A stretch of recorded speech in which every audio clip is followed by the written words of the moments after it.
So, you want to hear a story? Well, have I got one for you?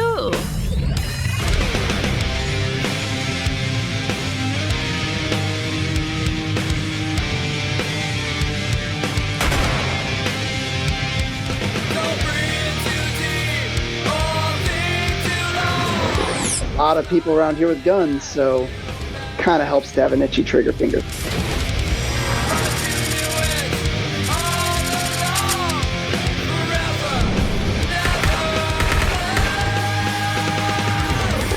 Do you know that it takes approximately 7 pounds of pressure to rip one of these bad boys off?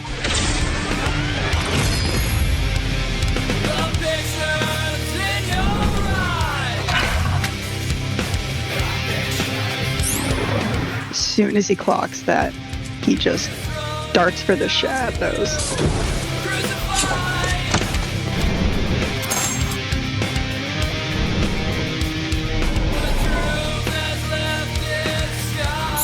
As a, deep, cynical character flaw, I pretty much assume everybody's hiding something all the time.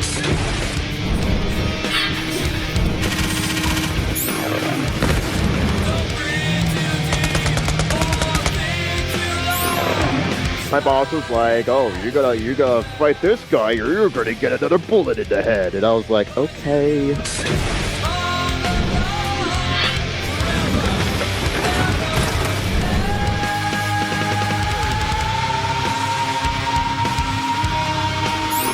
Starting off with a bang, this is Borderlands.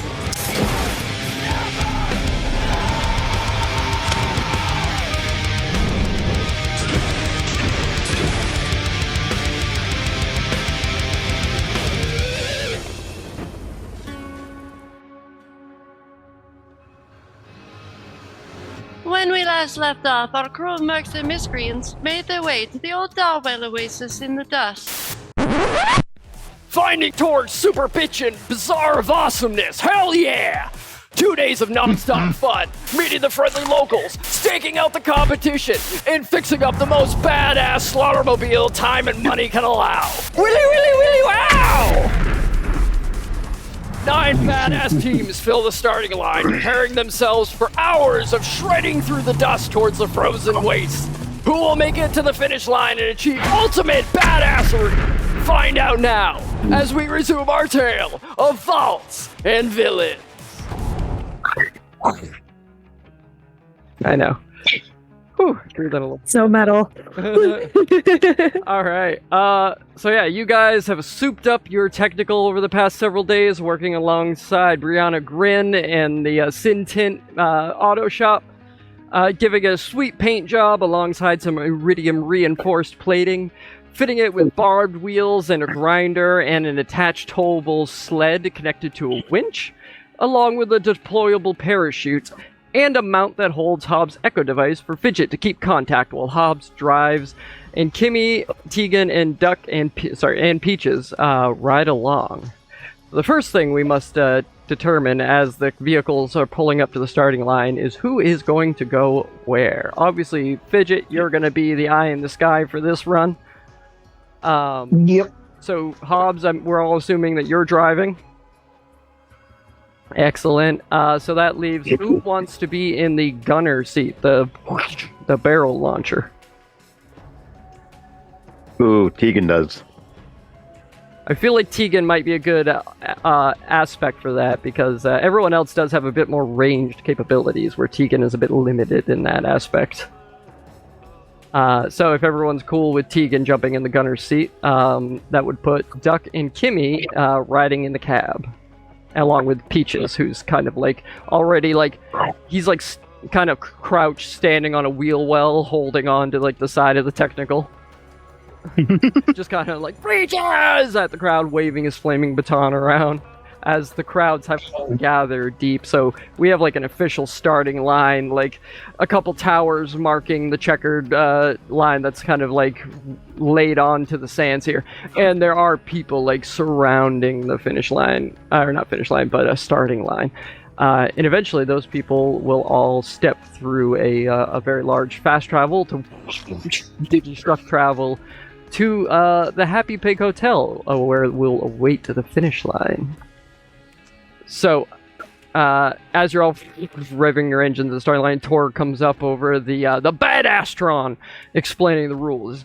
He goes, all right, Death Racers, let's get the boring stuff out of the way. Here's Lady Brickenbrack to tell you what's going down. And you see this woman steps onto the big screen, like basically wearing like kind of like pseudo formal wear, but still with like kind of like a like a wasteland edginess to it. Like hair's pulled back and like wearing like glasses like professional, but then she's wearing like a suit that has like some spiky armored pieces alongside of it as well. Like it's very like like professional wastelander here.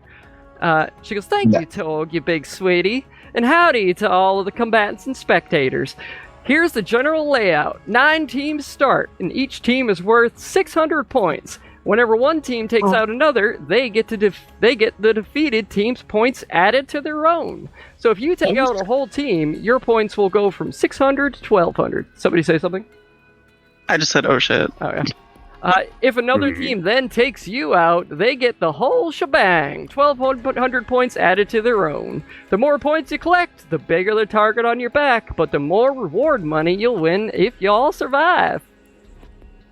In order to eliminate a team and gain points, a vehicle must be disabled or the crew must be killed, whatever stops them from making it to the finish line. Though, if you want to get the fans' approval, don't hold back on the brutality. The race will take several hours, but don't think you'll have time to relax and enjoy the scenery. Torgue's come up with all kinds of activity to keep you and the audiences engaged. Every team should have at least one person on the sidelines, but don't count them out just yet. Those teammates not racing will become your team's eye in the sky. They will be alerted every time we enter a new phase, given their team's precious moments to adjust course and strategize. We've also thrown in a few surprises for them as well. Make sure your teammates are ready for the digi-teleportation to Three Horns Valley when the race begins. And the race ends when any remaining teams cross the finish line at the Happy Pig Hotel in Three Horns Valley. That's all there is to it. Back to you, Torgue. She kicks it over. Torgue, the camera steps back over to him and goes, hell yeah! I hope you've all got your blood pumping, because here we go! Combatants, start your engines and... Does anybody have any last minute things? Fidget, you are lining up with several other of these teams towards the digi-teleportation systems as the crowd roars in anticipation for what's about to come. Anybody have any last minute things they want to check or do? Does anyone look like they're tripping balls? Give me a perception check and with advantage. Okay. Guys, if we win this thing, do you think we will actually get to meet Torque? That's only a 13. 13. Yeah, look, like, just taking a quick glance around, it's a little hard to tell. Like, you're thinking some of the ones that you wanted to kick in later are, in fact, going to do that. But you do see that, like, a couple people, the Overlook Sentries, the Crimson Fuckers, the family's, like, way down at the other end, so it's a little harder to see. But the closest people to you, the Preachers, the Hell Hunters, the Crimson Fuckers, and the Overlook Sentries, it looks like each person, like, one person on each team, you can see is kind of, like, like, twitching a little bit, or they're, like, looking around oddly. Like, it seems like some things are certainly happening, yeah. Awesome. Oh, and don't forget, I gave everybody a dose of Dr. Zed's horse pills, so everybody has a plus D8 to your initiative. Nice. All right, and I'm sure Might last the whole race, I don't know, but... Fair enough. Well, what you do know about the race is that it's undetermined exactly how long it will take, but it's going to take several hours. Somewhere you gather between 8 and 12 hours. To make it from the dust to Three Horns Valley. It is like a very big gap over very rigorous open land as like the scenery begins to change from like the dust to more of like a rocky grassland finally into the frozen wastes. But awesome. So all the vehicles are set to go. People rev their engines, some fire blowing out of some headers and exhaust here and there.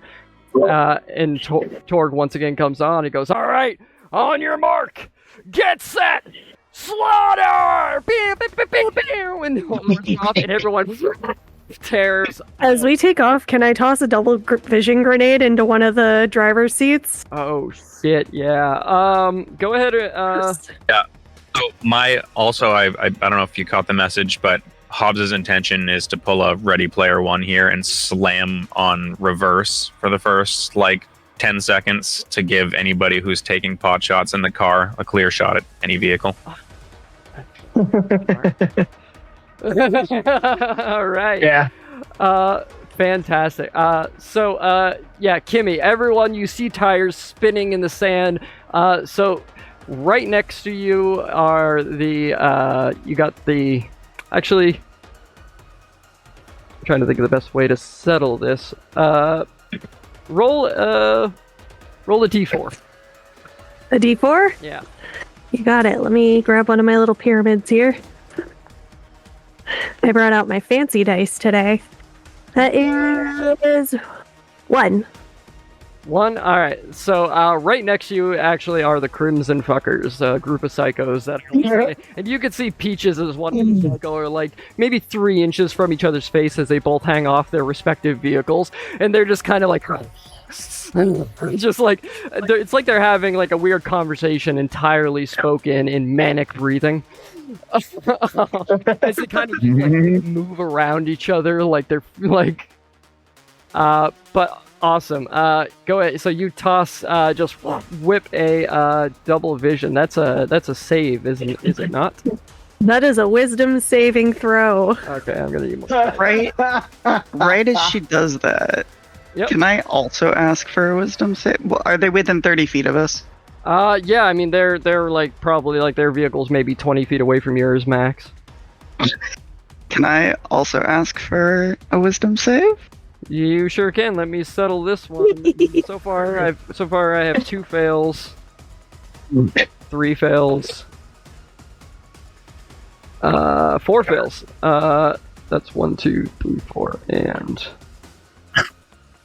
that one succeeds. Okay, so 4 out of 5 fail yours as you throw a double vision grenade and it just bing, bing, bing right in, and then all of a sudden electromagnetic radiation reaches out, and they all just start being and flailing about.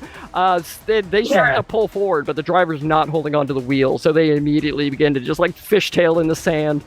But also wisdom saving throws against Duck. Let's see. Visions of Valhalla or Valhalla. Oh yeah. Nope. Nice. Nope.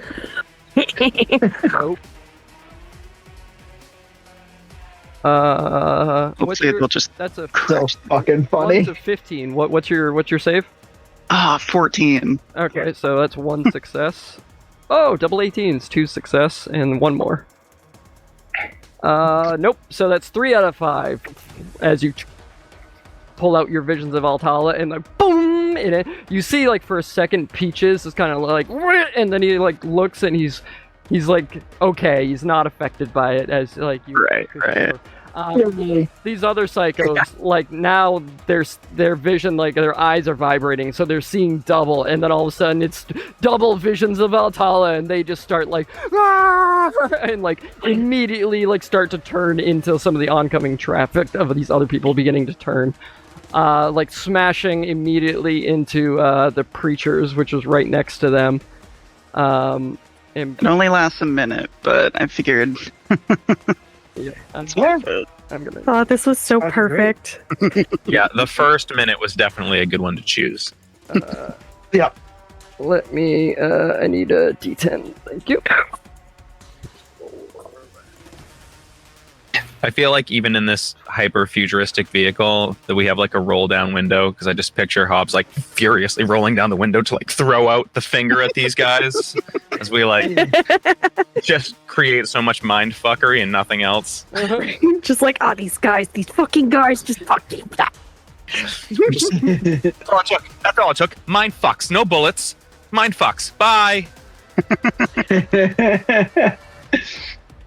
Alright, so the Crimson Fuckers and 1 bike from the Preachers takes 17 points of collision damage as he just swipes right into one of these guys.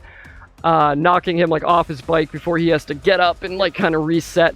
But in the meantime, Fidget, you make your way over to the Digistruct, the fast travel station here, and you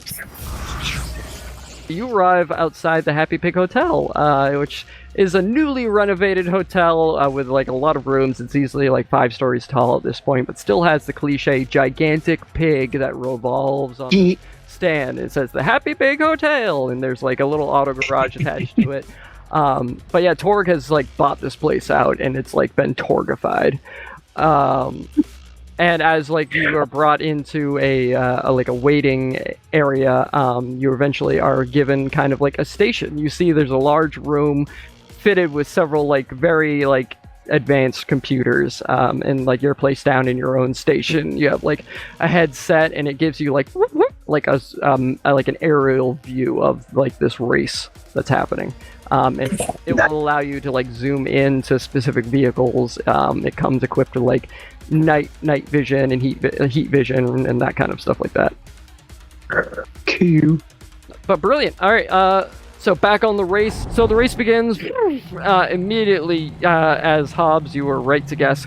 Cars start just lighting each other up. It's just a hail of fire and explosions around as these vehicles tear. Everyone begins to tear away except for the one preacher bike who has to like right himself and get it going again. The Crimson fuckers are now moving at like a perpendicular to most of the traffic that's going on, as like they're like forcing a lot of different kind of crash saving throws. Yeah, the Banjax boys are gonna take 17 points of damage too from them. They're like, you little fecker! So Hobbs, you are now, as these cars begin to pull 100 feet away or so, give or take. You're basically in the crowd right now, as everyone is kind of like crowded around, like still leaving a path forward, but and they're just being like, "What are you doing? What's going on?" Just freaking out. With my window still rolled down, I'm just gonna lean out and say, "Not too late to bet on Death by Sparkles." Then I'll floor it. All right. Kick dust Bunch on of all Chewy. these guys' faces. Awesome, and you tear off. Now, as you begin immediately like accelerating faster and faster here, are you immediately like punching it to your max speed to attempt to catch up to some of these guys? No, I think I'm just going to accelerate, and if I haven't like totally lost track of the other competitors in the storm of dust and so forth, I'm just going to at least start out following one of the 2 outrunners from the family, just to get our bearings and see what track they take to escape the initial melee here. Nice. Go ahead and do give me a perception check. Unfortunately, it will be with a disadvantage, as there is a large cloud of sand and dust that's been stirred up in everyone, like screeching over. That is unfortunate. Let's see. And I used my like satellite vision to aid. Yeah. What kind of check is he making? Perception. That was a perception check, and it comes to a 10. So whatever support Fidget can offer to that. I can Very average roll. I can give you proficiency to add a d4. Okay, we can allow that, and Hobbs, if Fidget's giving you the help action, you could take. Did you roll 1 die or 2? I rolled disadvantage. I rolled 2 though. All right. Take the higher if you can of those 2, as we'll cancel out. Well then, so that's a 18. Okay. Ooh. All right. My first one was pretty good. I was hopeful. Yeah, we jumped. That second one fell jumped the gun a little bit before I mentioned that. Somebody could have obviously been helping point this out. But if you want the proficiency added onto it, Duck, you're more than welcome to activate that utility tech, and you can add a D4 on top of that if you'd like. I'm not gonna say no. I feel so proficient right now. Yeah. I'm looking around like a 22-sided hawk. Very nice. So yeah, you immediately you remember that the family was on basically the opposite end of the starting line from you, so you know it's in that general direction. And as you begin to tear off and make your way in that kind of vague direction through this heavy cloud of dust and sand, Fidget comes on over your echo device. And Fidget, what do you say? I just basically just give coordinates or whatever, just they're however many feet away at on your 10 o'clock or whatever orientation they are. Excellent. So yeah, along with a little visual aid with 2 little dots on a map, bling bling, as you flag the family. And as you see the Crimson fuckers tear off longer in one direction for a solid minute, before the Ghost of Valhalla and the double vision eventually end up fading. Although they have taken I didn't total that up. That's 34 points of damage immediately to their vehicle. But eventually you see they begin to adjust course and start to swing back around in that direction. But Hobbs, the family is also moving at an incredible pace. These outrunners that they fitted are pretty ridiculous. And they are fast outpacing many of these other combatants. And you're not the only one that's specifically targeting them. You see the Hodunks and the Overlook sentries immediately begin trying to swarm up to them as well. The Hodunks are miserably behind as they're driving this gigantic monster vehicle, but the Overlook sentries on these little cyclone bikes are catching up. The Hodunks the same as the Mud Poppers? Yeah, sorry, they are. The Mud Poppers run for the Hodunks. Yes, sorry, my bad. I don't know, I just wanted to clarify. So, I'm gonna work up to acceleration. I don't think we need to boost, and I also don't think we want to join the fray necessarily right here at the start, but I will try and keep pace at least with this big ass fucking 6-wheel tank thing. I assume we're faster than that, and we'll just join the pack. Awesome. Go ahead and roll me a tactical maneuver here, just to see how easily you kind of navigate through this dust storm that's kicked up, as well as, the loose sands. The barbed wheels are gripping very nicely, but it's still a bit of a little bit of a wiggly wheel to it. So is that a vehicle? Yep, the dexterity, the technical, which I believe is +1 plus your proficiency. Okay, so that's a 13. All right, 13. Not bad. As you guys make your way up, and you do get within even through this dust that's kicking up, and the monster's got 6 wheels. It's kicking up a lot of dust. The dex of the technical is also +2. Oh, that's right. It's the thing that Iridium code invested heavily in. Oh yeah, being able to strip down some of the heavier elements and replace it with a stronger, lighter material. Yeah. Yes, indeed. So it will actually be a 14. Nice. So yeah, you do get visual, as you're coming at them diagonally, maybe 300 or 300 to 500 feet in front of you. You start to see these massive wheels trailing this cloud of dirt and dust behind them. Well, my trigger finger is getting a little itchy, if you know what I mean. Sounds like it. Well, I think, there's nobody we don't want to get rid of. The thing we're right nearby is a slow vehicle, so we might be able to exploit that if we want to try for low-hanging fruit points. I don't know if that's going to be the case against a huge S tank. I do think we would love to pluck off one of the preachers or one of the technobeards or one of the cyclones.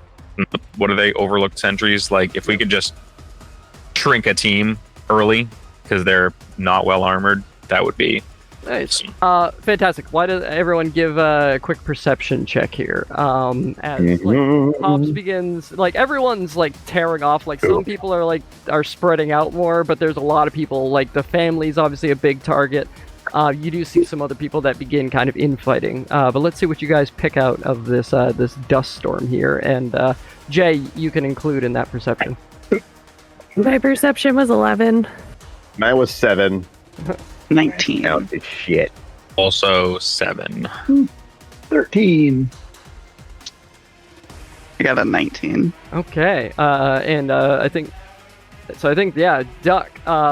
As Hobbs is trying his best to follow some of Fidget's guidance and trying to see anything through the dust storm, you peer through, and you see on a 17.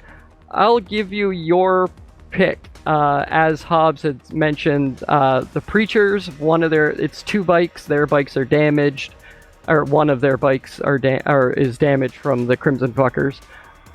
You also see the Hell Hunters, 3 bikes that are tearing off and look like they might be aiming for the Banjax boys.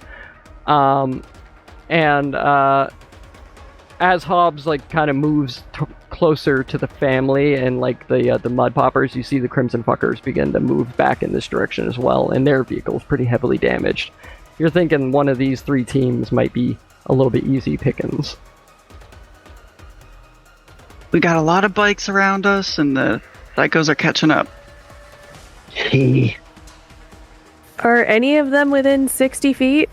No, not yet. Until you guys decide to actively engage in something. Hobbs right now is kind of doing his best to keep distance, so he doesn't get targeted while not being prepared for it.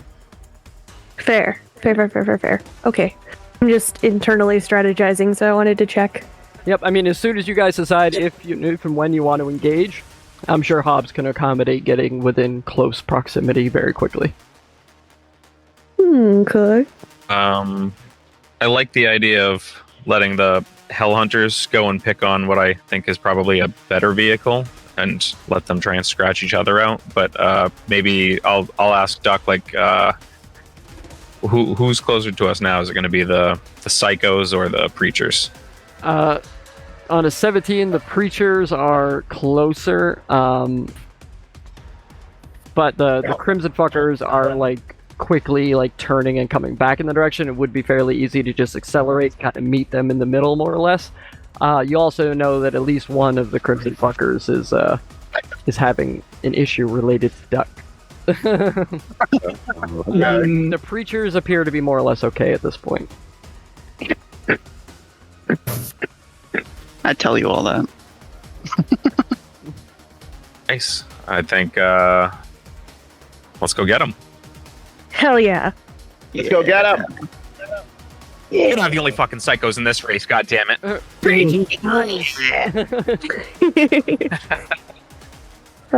Peaches is the most That's right, wonderful Peaches. mascot. You're no mascot. You're the fucking ambassador. I really hope it doesn't fall off. Right, he's hanging on, he slams the side of the car with his bat, just bong bong, sound the drums of war. But brilliant, you punch it, kick up the sand. The crimson fuckers are swooping in, and at this point you give a little bit of leeway, so the big monster from the Mud Poppers travels, still trying to keep some kind of pace with the family. As you see, they do have this big rocket launcher that's and firing these rockets that just into the sand as the family outpaces them. But the Overlook sentries are still whizzing around them and just trying to take shots as the family and the Overlook sentries fully engage. So decelerating a little bit and moving course away, trying to get it. So do you want to try to get side by side with the Crimson Fuckers, or do you want to try to get behind them? I'm gonna try and get behind them, because then I think I can shoot at them. I don't know, what's the deal with the pilot machine gun? Can I aim that? You can fire. Just like a regular attack, like. Yeah, you can fire it at basically what's in front of you. It can swivel to a certain point, but it is like only. So yeah. Facing. That's what I envisioned. So I'll get behind. All right, awesome. So you begin to tear off. I'll say, give me a tactical maneuver one more time here. That's a 19 plus proficiency, so 21. Fuck yeah. As you see the Crimson Fuckers, like, tearing and beginning to adjust course, you, like, all of a sudden, shout back to everyone, like, hang on! And you, like, whip the wheel, e-brake, begin doing donuts in the sand and create this cloud of dust surrounding you to obscure you. And the Crimson Fuckers, like, whiz, like, stay, like, a distance away from what can only be assumed at this point is, like, one of those, like, sand, you know, fucking twisters that pop up. Yeah. And begin to head off in the direction that would be following the mud poppers. And then you punch it, tear out, and through this cloud of dust, the Death by Sparkles emerges with the glittering iridium paint shining in the mid-afternoon sun of this mid-afternoon, late evening. And you tear off. And within a short period of time, you are behind the Crimson Fuckers. How close? Well, at this point, we're going to go ahead and we're going to roll some initiative. Fuck yeah. We are about to be close enough to begin attacking. As I said, this will be relative distance. Plus D8s. Yeah. Hell yeah. Plus D8s, yes indeed. So this is the Nice. section of dirt that we are racing by. You'll notice I tried to make things so they weren't super blurry, so nobody got a headache looking at it, but at the same time, this is fast motion. You guys Our technical's so pretty. Yeah.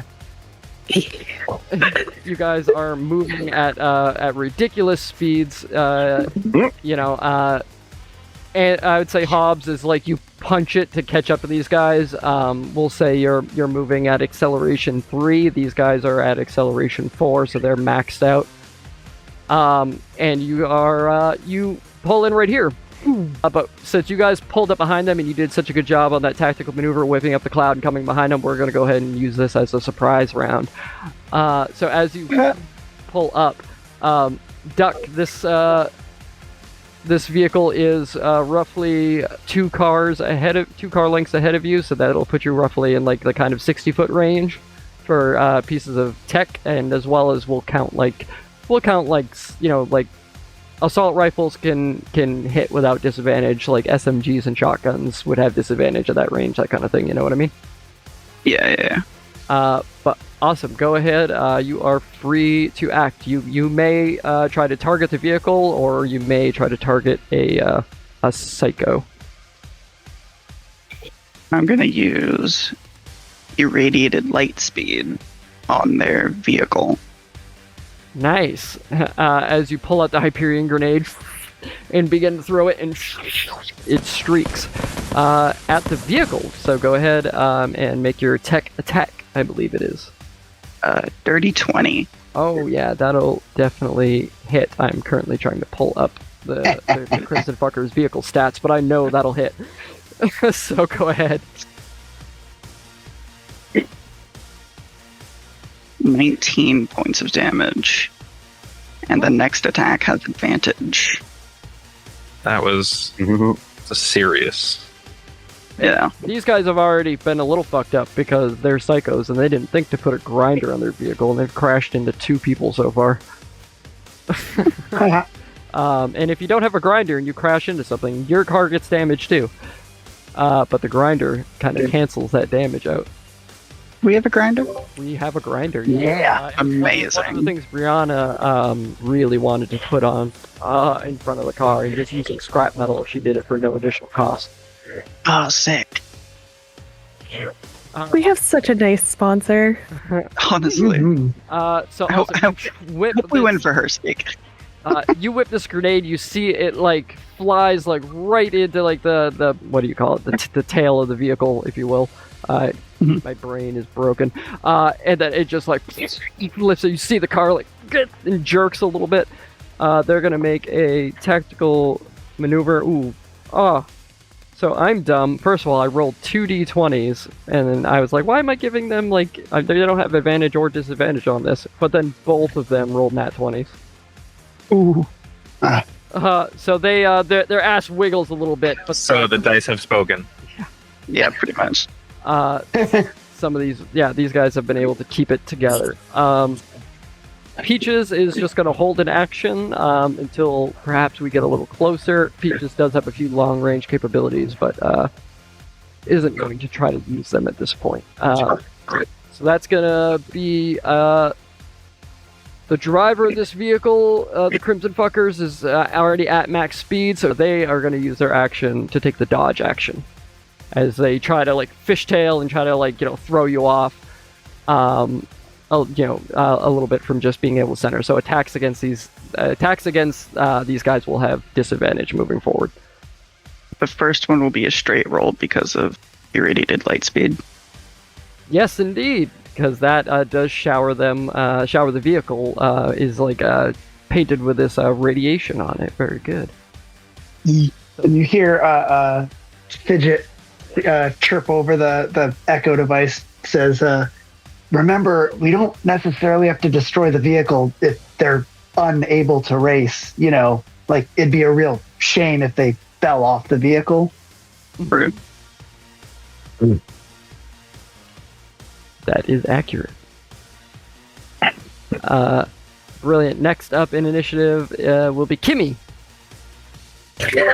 I'm going to fire the Thunderbird Heavy off on one of the Psychos, which is a wisdom saving throw on their part, if I remember correctly. All right, and who are you aiming against? I am going to aim for check this. this guy. Is it a radius or is it a regular like a? See. Because if it's a radius, you might be able to check multiples. Ooh. It is single target. All right. Nope. That's gonna be a 5. Awesome. Go ahead and tell me what that does to this guy. So he takes 10 points of cognitive damage. Nice. As this electromag rocket launcher falls on your shoulder, and you release a blast of electromagnetic radiation over the top of your vehicle that hits this guy at the very outer limit of it, and brilliant. Dope. And then after you is Hobbs. You actually beat out the next closest Psycho. Yeah.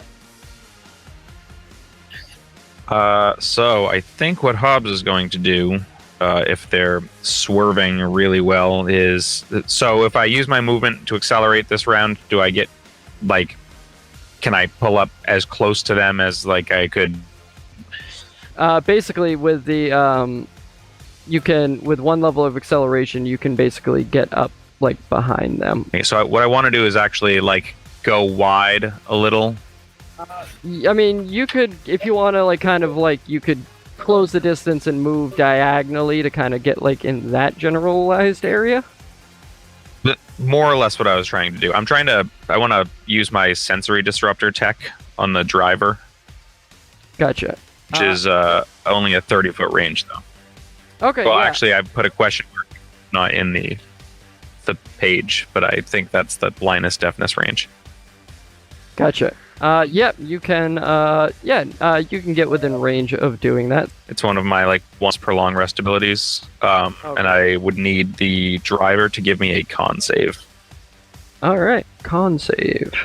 Finally, it's something he doesn't have disadvantage on. And he rolls a natural 1.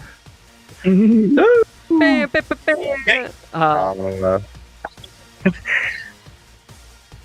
Anti-badass. So yeah, there's essentially, my tech is going to flash, like, directly into his pupils and blind him completely for 1 minute, or until he makes a save successfully at the end of their next turn. Alright. Dope. So the driver goes blind.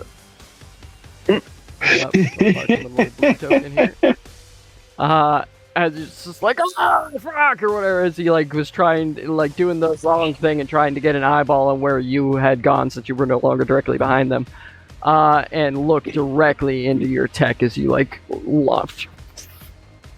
Dope. All right, so that's movement and action. Anything else from you, Hobbs? Nope, that'll do it for me. All right. I'm sure consequences will apply as soon as it gets back to the driver's turn, but for now, we're going to move on to the psycho in the gunner's seat, who sees you guys move on up closer and is going to, you see the tire bomb that he has equipped moves off in your direction. Go ahead and make me a tactical maneuver. I think it's a dirty 20. It's the technical's proficiency plus my proficiency. The technical's dexterity plus your proficiency. Yep. I mean, that's what I meant. So yeah, that's a dirty 20. Nice. As he launches this tire, it explodes. You're able to kind of like whip the car around. Everyone like kind of like braces themselves, but you didn't roll poorly enough to force them to have any kind of problems in that area. But the tire explodes in the car. The side of it gets covered with like shrapnel, or just not covered, but like peppered with shrapnel for 6 points of damage, of piercing damage, which you are.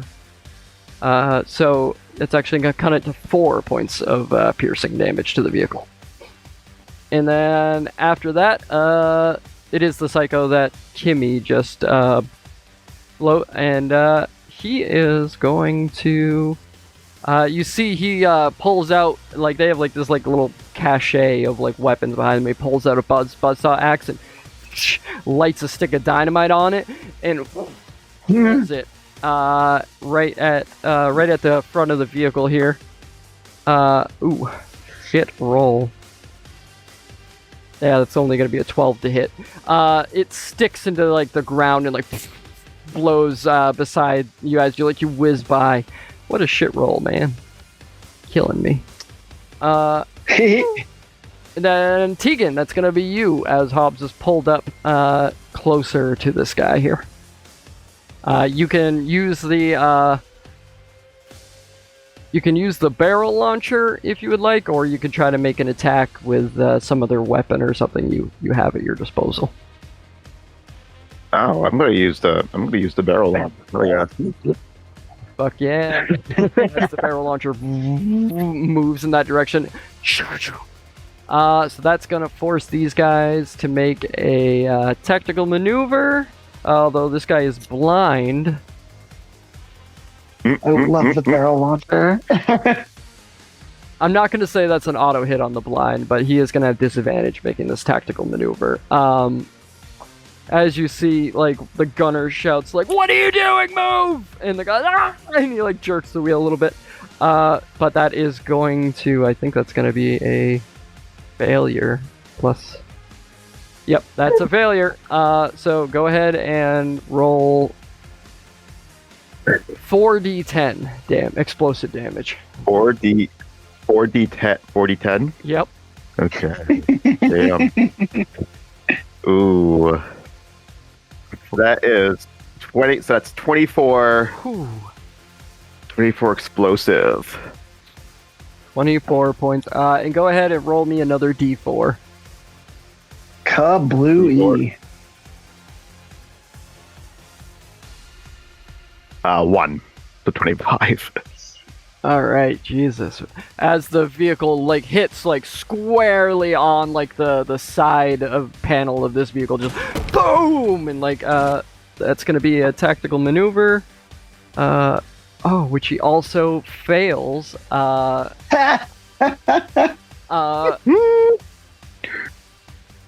And yeah, okay. Doesn't immediately like. Oh, what am I doing? I'm using the wrong mouse here. Doesn't immediately spin out, but loses a level of acceleration, bringing it like right on par with you guys. Oh, fuck. As like the vehicle like swerves, spins out, Hobbs, you kind of keep track of it and keep it positioned properly. The vehicle comes directly beside you, and you can see Peaches like, and he unleashes his fire breath onto those three psychos in the back. Yeah. Alright, so it's gonna be a save for all three of these psychos. Oop, that's a pass. That's a fail. And that's a fail. Dope.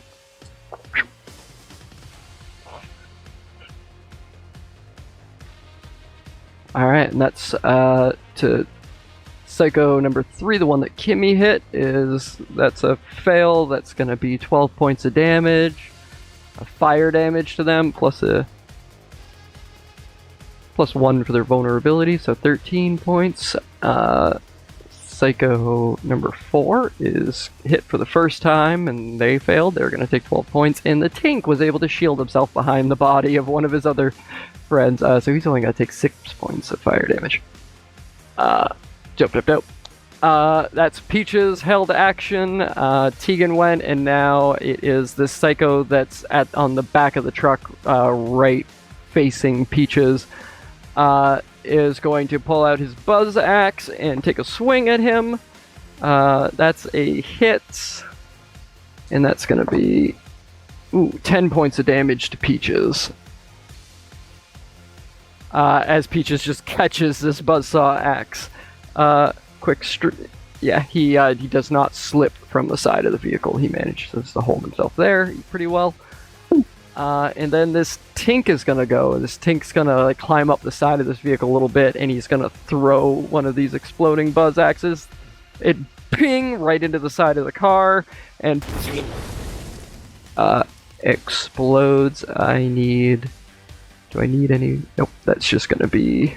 So Hobbs, the vehicle is gonna take 10 points of slashing damage as this axe sticks into it, and.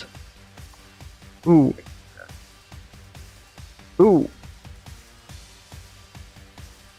16 points of explosive damage as the die exploded. So unfortunately that means that your base vulnerability is going to become a d6 for explosive and corrosive damage. Or no, just explosive, because they each operate independently. But yeah, lots of heavy damage. Does it have... Does it have resistance against the slashing?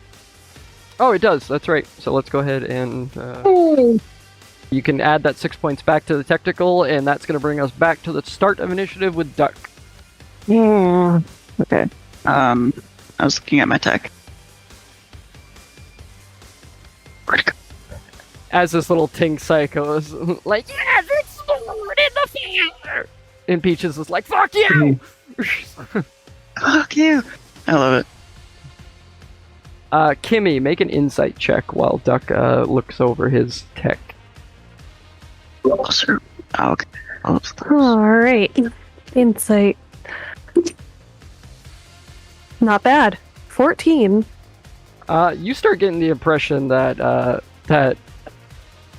Peaches is inclined to abandon ship at this point, if you catch my drift. Like, you guys are so close, he's getting really itchy. Like he's about to do something kind of stupid. But it's your call if you want to let him do that. I don't think I want to let him do that.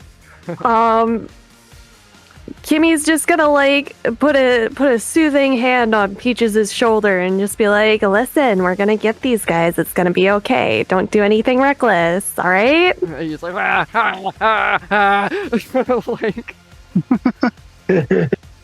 Yeah. Oh, actually, Duck. Sorry, one more thing. So take a minute to think about your spells, or your tech, I should say. But at initiative 20,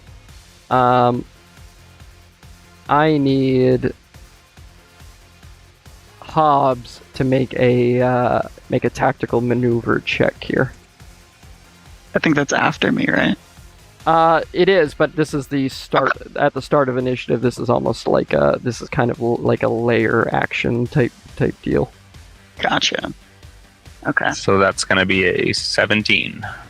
Not bad, not bad. And unfortunately, this technical here with the blinded driver is also going to have to make one with disadvantage, which is a failure, which might be very bad for this guy. As you guys see, as you're whizzing, both moving at like pretty close to max acceleration, this technical is like trying to like get its bearing going back on you guys.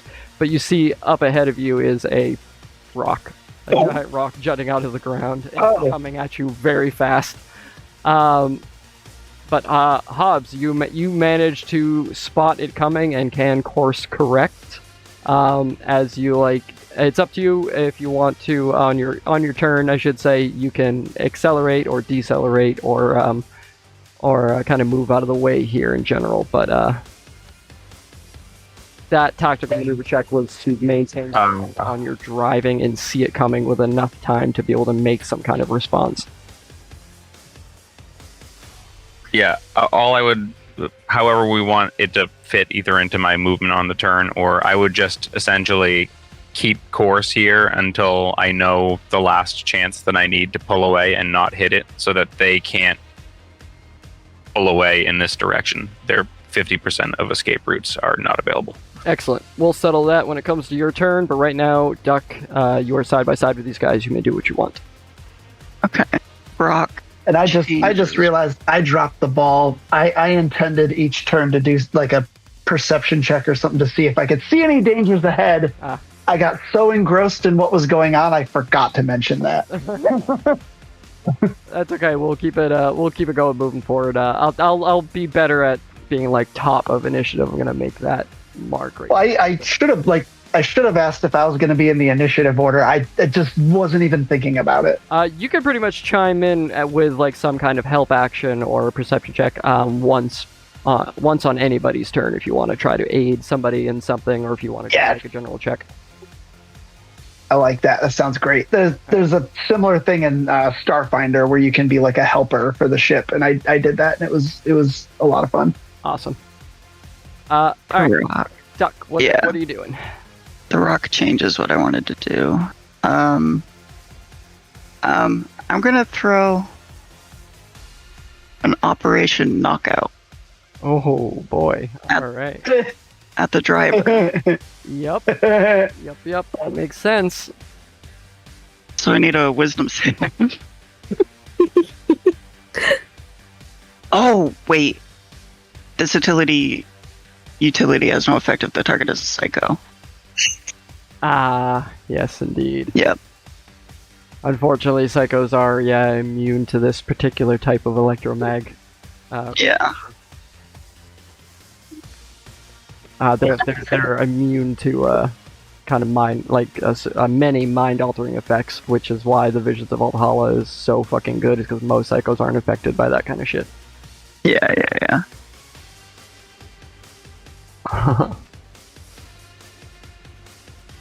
Okay, yeah. I'm just gonna throw a blight frag. My original plan was to do a hallucinating hammer, but with the rock, I don't know if that would just make him dodge it by accident. The blight frag? Is that final answer? Yeah. At the driver, so I need a dex save. Alright, that's gonna be with disadvantage.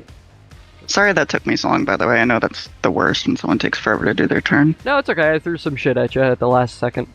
That's a, with disadvantage, yeah, it's a thick, an 8. 7 points of radiation. Alright, 7 points of radiation to the... Boom, to the driver, as the grenade just kind of lands at his feet, and the gunner is like now trying to shout directions at him, and he's like, as you see like cloud of radiation kind of just waft up from the driver's seat, and he just like pulls his car around. Awesome. After that, Peaches is gonna look back at you, Kimmy, look at these guys, and be like, and does not recharge his fire breath, so instead he's gonna reach back and whip out one of his like little burning summit Molotov cocktails, and he's gonna just It against front. I'm all three of these psychos in the back will have to make a saving throw. That's a fail and 2 successes. So those guys will manage to dodge out of the way of the kind of flames, but this psycho number 3 is going to take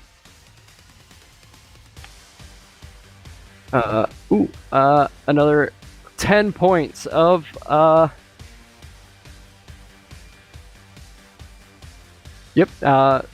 fire damage as he's fully engulfed in flames and begins like failing, and he out of the back of the car, or out of the back of the car, hits the ground. Let me pull this up. Hits the ground and just fucking skips until he is gone.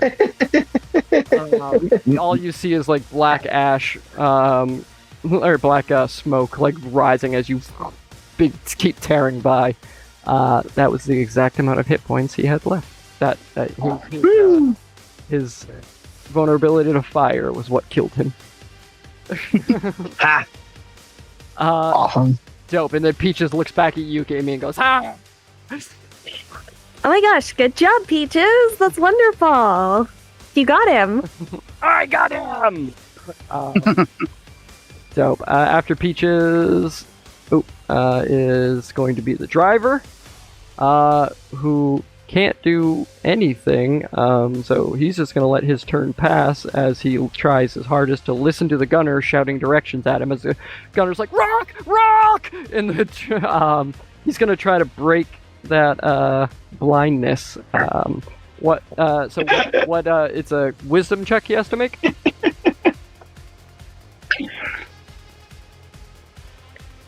Or con check?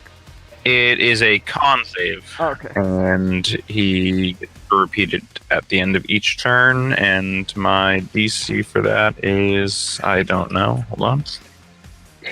Well, let's see what he rolls. What'll be epic is if he passes the save, but since it's at the end of his turn, he'd be able to see just in time to see the rock he can now not move out of the way of. So, what's gonna happen? So he rolls an 11, which I don't think succeeds. I could be wrong. So it's... No, I don't think it succeeds either. It's going to be 8 plus my proficiency plus the modifier is 14. Yeah. Nope. So that basically he's gonna have disadvantage since he rolled poorly with disadvantage on his tactical maneuver check to spot the rock. He's now gonna have to make a crash saving throw with disadvantage at the end of this. How do we want to resolve this? Because we got a couple people going before Hobbs goes. I think we'll resolve it at the end of Hobbs's turn.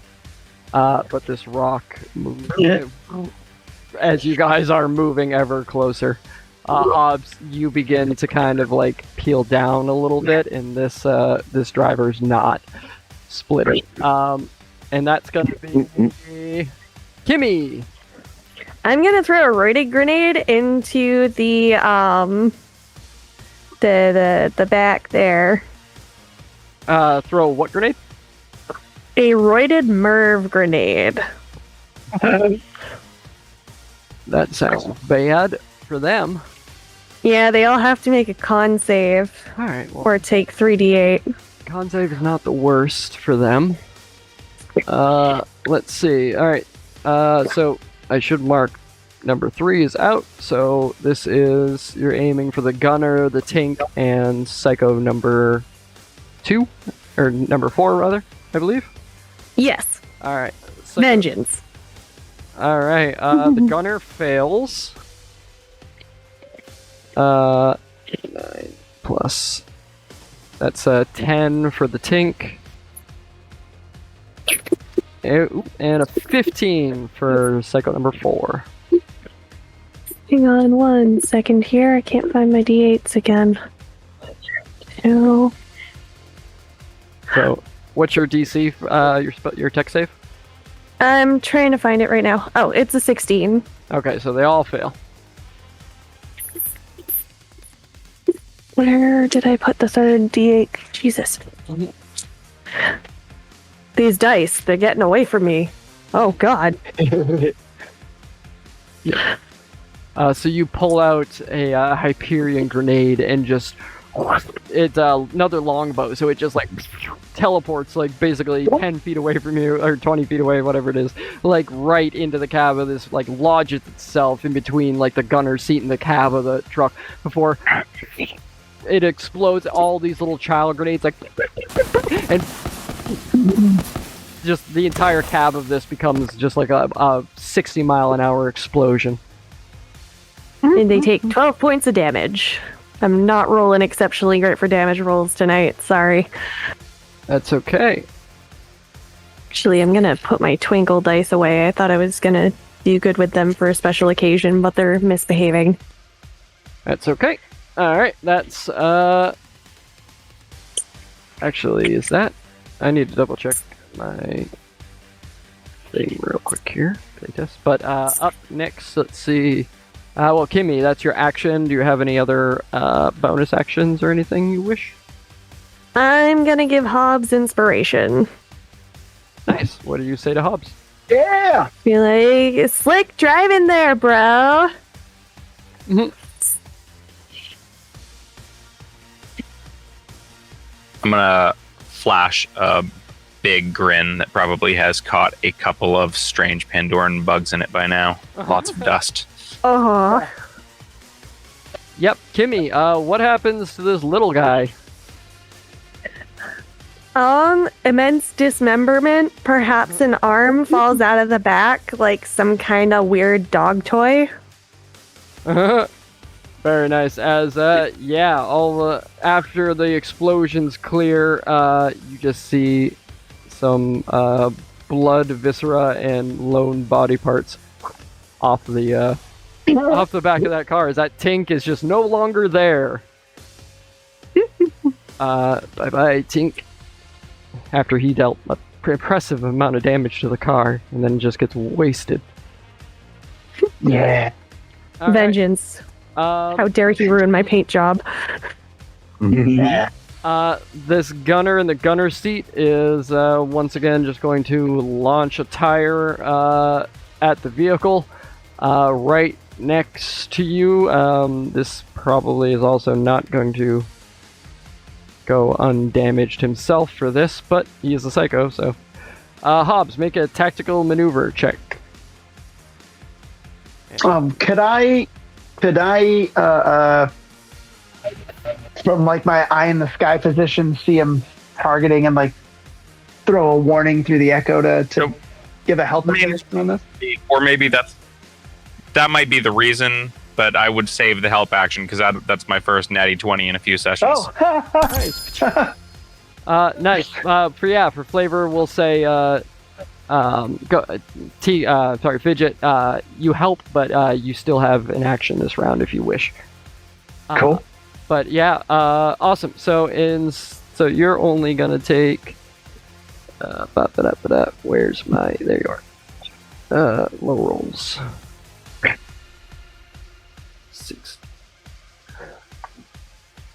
17 halved to 8 points of explosive damage. And that includes the vulnerability. Which wasn't halved, I just rolled a 1 on the d4. So. Oh wait, it would have been a d6. Oh, I rolled a 1 on the d6. Never mind. Alright, as the vehicle just the explosive tire just slams into the car. Dope. After, let's see, that's the gunner. Then it's Hobbs. Yes, indeed. You actually would have got before the gunner. That's my bad. But for now, we'll call it. Hobbs is going to decelerate with my movement and try to get a better and better shot as they sort of get ahead of me here. And then I will fire the cannons! I will fire the machine gun. Nice. Which is... And decelerate and kind of like like almost at a diagonal as you guys are moving forward, and you can see this guy's about to clip this rock real bad. So we'll say you kind of. Yeah, I mean, I just want to like try and shoot into the back end, like, you know, so they don't have any additional control necessarily. I mean, I can't imagine I can fishtail them out or hit a tire specifically, but I'll just spray at the back. And I'm going to, what is it, +4 from duck? Yeah, plus D4, I mean. D4, a D4, yeah. So that is 16, and I think I'm going to use the inspiration too. Here's a D6, tiny one. Mm-hmm. Tiny die. Okay, so that is a 19. 19 hits for sure. For 3d10, what the fuck? I need more dice. Okay, so that's 10, 6. So that's going to be another 19. Awesome. 19 piercing damage. Yes, indeed. And I already subtracted their vulnerability, or the resistance to that rather. But still, as the bottom of the vehicle just all over the place. Sparks are flying like bullet holes. You start to see some like fluid leak out the back. More smoke begins billowing from the engine. And then, trying to think how I want to resolve this. If I just want to wait till the start of initiative, or if I want to just do it now. We'll give this last Psycho and Tegan one more shot here. This Psycho, at the end of the cab here, seeing that you guys are about to crash and the gunner's screaming at the driver, he is going to roll a very high athletics check, and he's going to leap off and land on the hood of your car. As he's like, "Oh, welcome to my nightmare!" And he like just begins. He is going to attempt to. Let's see. I'm going to count that as most of his movement, but he's going to get up here just in time to be a hindrance to your vision, Hobbs, and he's going to try to smash you with the buzzsaw axe. 18 to hit. I mean, 18 hits both Hobbs and the technical. I don't know what he's swinging at, but he is aiming got us. at you. Got me. So to Hobbs, that's gonna be 9 points of slashing damage as this dude like just catches you hard in the shoulder with his buzzsaw axe. He goes, "Let the red water flow." Do I have shields on while I'm driving? Yeah, I'd say it counts. So your shield absorbs the most of the. Shield take the first 9. Yeah. Sounding cute when Peaches says nonsense. But he's also for future checks. As long as he's directly in front of you, he's gonna be a problem for you making driving checks. Well, do I have to make any sort of a check now to like not fuck up driving while I'm getting axed in the shoulder? Yeah, good point. Go ahead and make a tactical maneuver. Would be with disadvantage. That was a bad bounce. With disadvantage? Yeah. So I'll just I got an 8. I got an 8 there. All right. So you begin to fish out a little bit, and you end up like kind of swerving more this way, and lose 1 deceleration, or lose 1 acceleration. So you decelerate 1 level. But Tegan, that will be you for the last of this initiative round before we resolve this rock dilemma. Do you want to use? Do you want to fire the barrel launcher again, or are you looking to do some other kind of damage? I may take a. Let's see. Do I have like a clear shot of the guy in the hood? I would say while Hobbs is like kind of like fishing out a little bit after like his shields like buffets most of the damage of this buzz axe, and you kind of swerve over.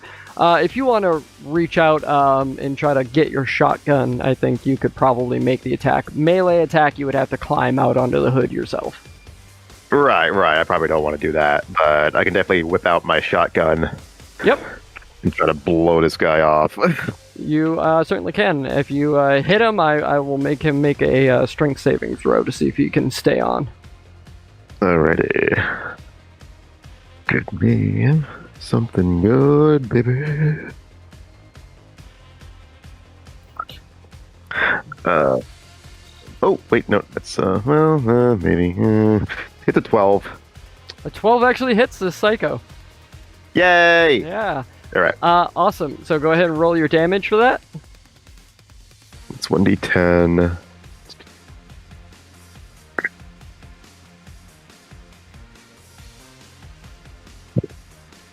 One.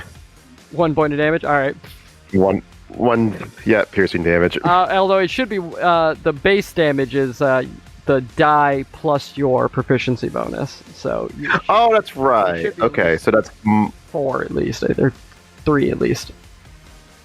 Yeah, 3. Okay. 3 points of damage. Awesome. So I'm gonna set it as 8 plus the damage. 8.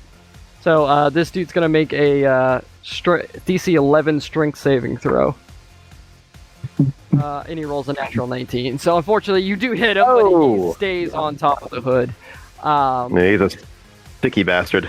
Exactly, yeah.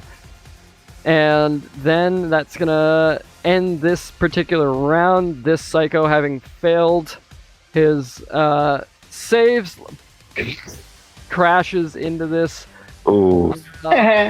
vehicle. There's one of each of you, right? There's five people here, not including me. Yeah. Everyone, roll me a D10. A D10. Me too. Yep. All 5 of you, roll me a D10. Ooh, a 10. A 7. Yeah. 4. I got a 9. All right, I got 10, 7, 4, and 9. I'm missing somebody. 1. I got a 1. Okay. Plus 7. 10. This dude. Bad news is Fidget wasn't wearing her seatbelt.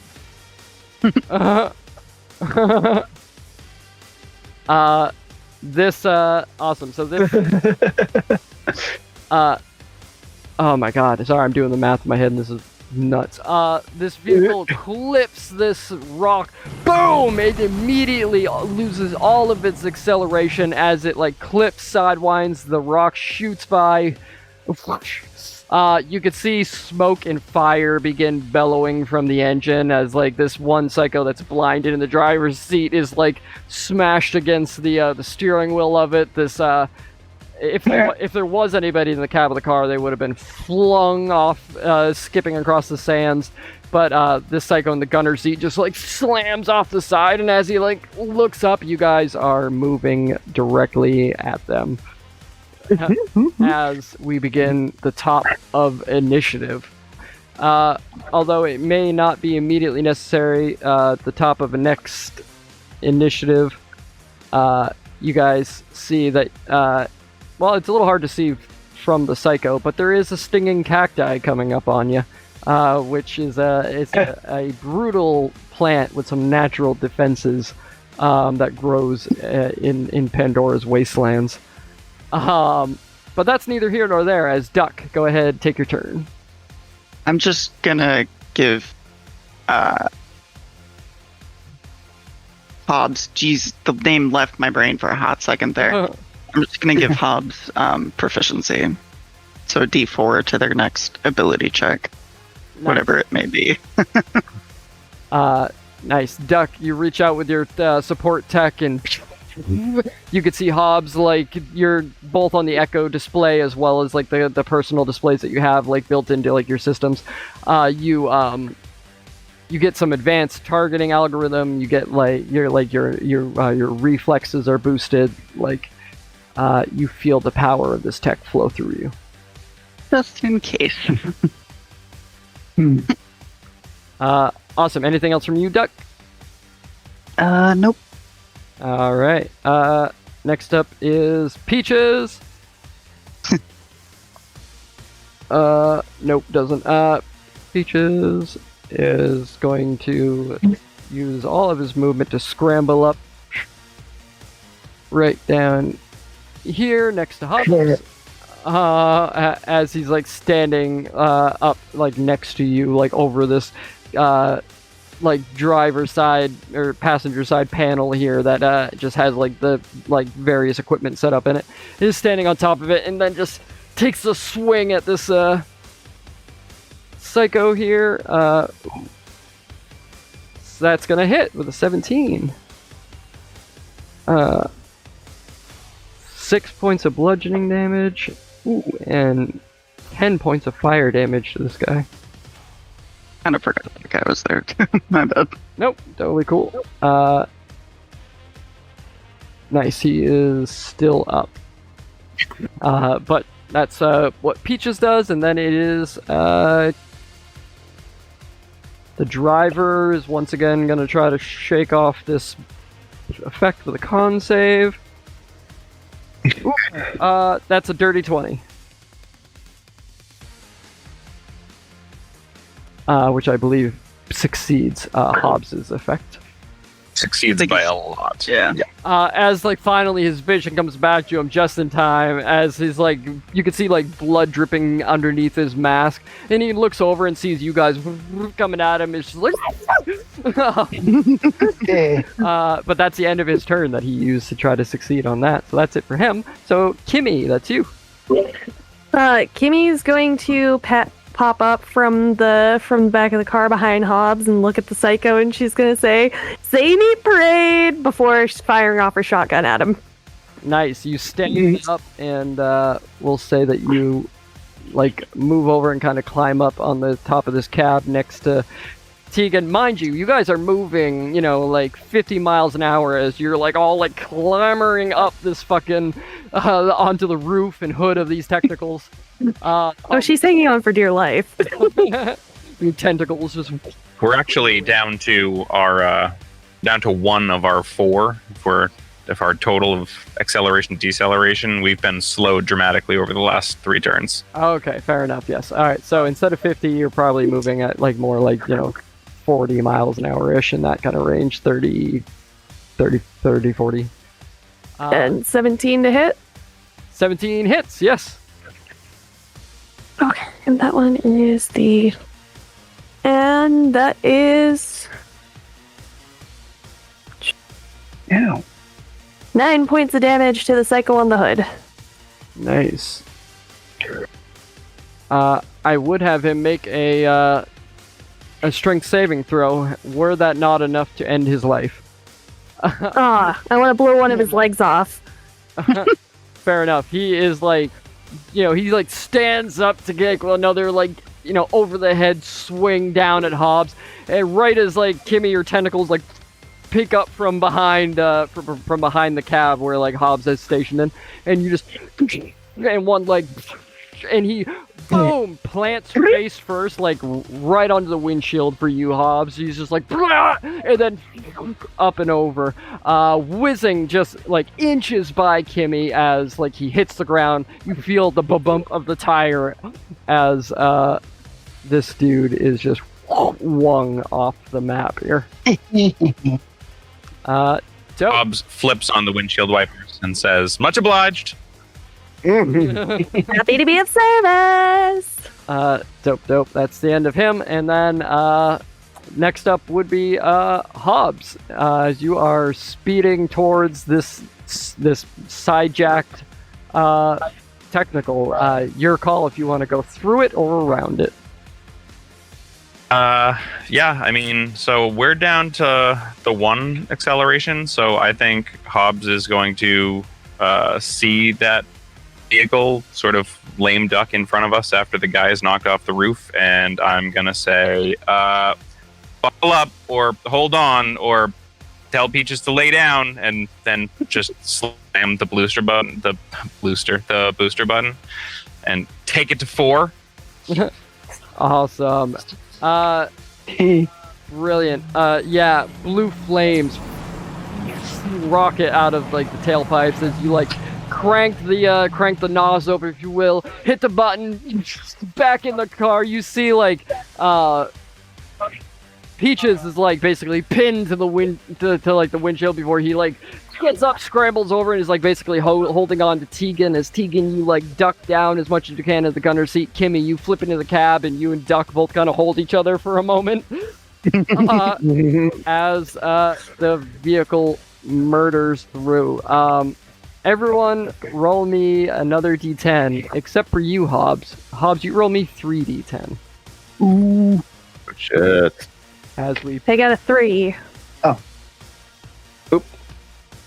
I got 2. God damn it. Roll the 1 again. Oh. That's another 19. And Duck, sorry, what'd you get? 5. All right, let me go ahead and total all this bullshit up. Yeah, and Hobbs, you punch it, flames burst out from the turbo boost. Everyone hunkers down, and you rip through this tactical completely. The grinder digs in, completely bifurcates this vehicle as you tear through this vehicle. As the vehicle, both of these guys are like flung far and wide as like the vehicle splits in half right in the middle. 2 wheels resting on either side get flung up. Explosions, smoke in the air. You hear an announcer come on over and goes, "Oh guys, looks like that's gonna be it for the Crimson Fuckers. Death by Sparkles claims their first victim!" And you the crowd. I won't make you make a save for the stinging cacti. Instead, you guys tear off.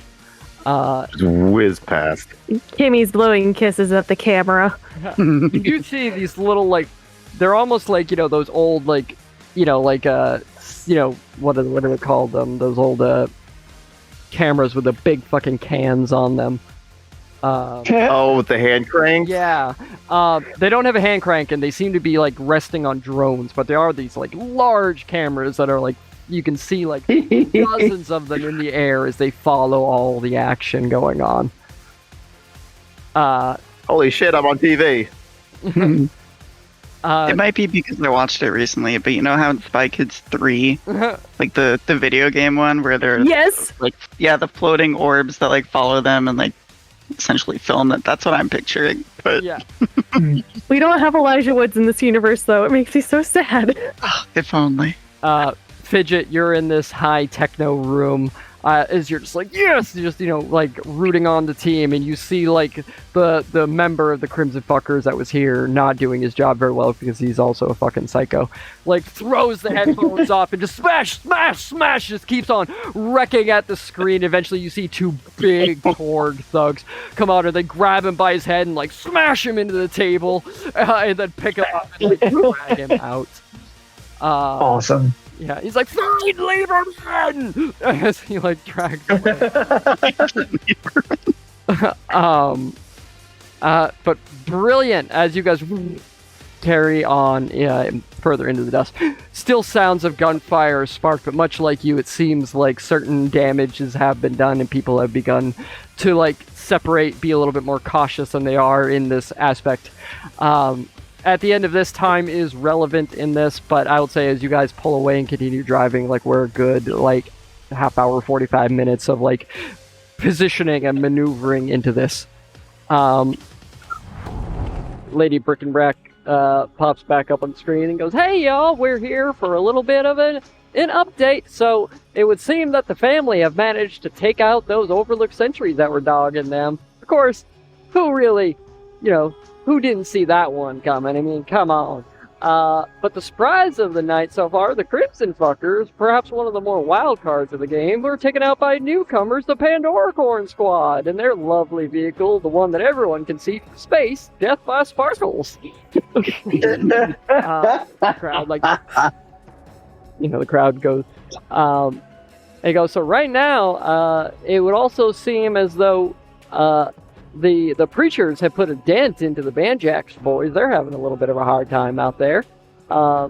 And also, in this kerfuffle between the family and the Overlook sentries, it seems that the Mudpoppers have sustained a bit of damage themselves. But so far, the only people sitting pretty on the scoreboard are the family and Pandoricorn squad, tied with 600 points each.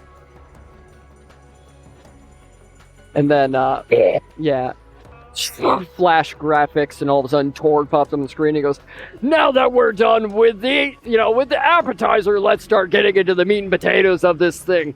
We've happened to flown in some friendly critters, not necessarily around this area, but we flew them in from the arid wastelands here. They don't like being out in the dust. They're very ornery, but let's go ahead and wake them up as you're all Oh, great. as you're all traveling through the dust.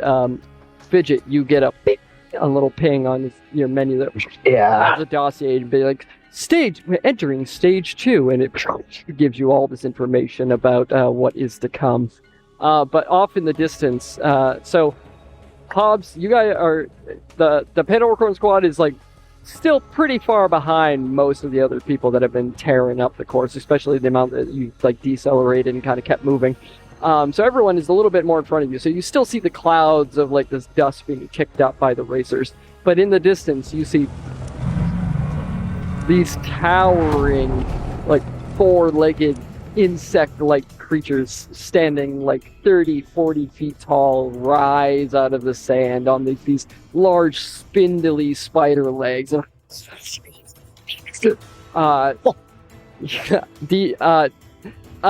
Like 24 desert drifters just raise out of the ground, forming. Oh my god! It's like it's like a wall of these things that they're all spaced out like apart from each other, but it's basically like you would have to go out of your way to get around all of these guys. You're gonna have to go through past them. Yeah. And as like the family is like far off, far in the distance, they all of a sudden the desert drifters are like much closer to them. You see they start like spraying this kind of like, it looks like this kind of greenish slimy goo out of their mouths. They're just like horking it into the sands. You see like black smoke rise from the sands. Fidget though, you get the dossier as these things are being awakened. Oh yeah. Shock. Like go for it. As these things are coming up out of the sand, it's just like try to avoid them if you can. They're very tough. Yeah, these things are fucking huge and they're very strong. Let's see, what key things? I'm trying to think because like I probably have like. I'm gonna pull a picture of these guys while you. Yeah. Oh boy. I hate them. I hate them so much. Oh my god. Vulnerable to corrosive. So Drifters are the sounds worst. Yes, you are. unfortunate.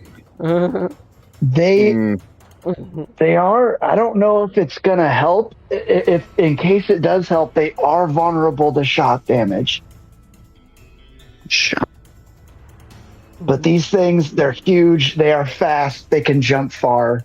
It's bad news. Yeah. I hate them. It's like, hello. Hello. Hello. They definitely look like they would make slurping noises. Right? So yeah, tower drifters. I hate it.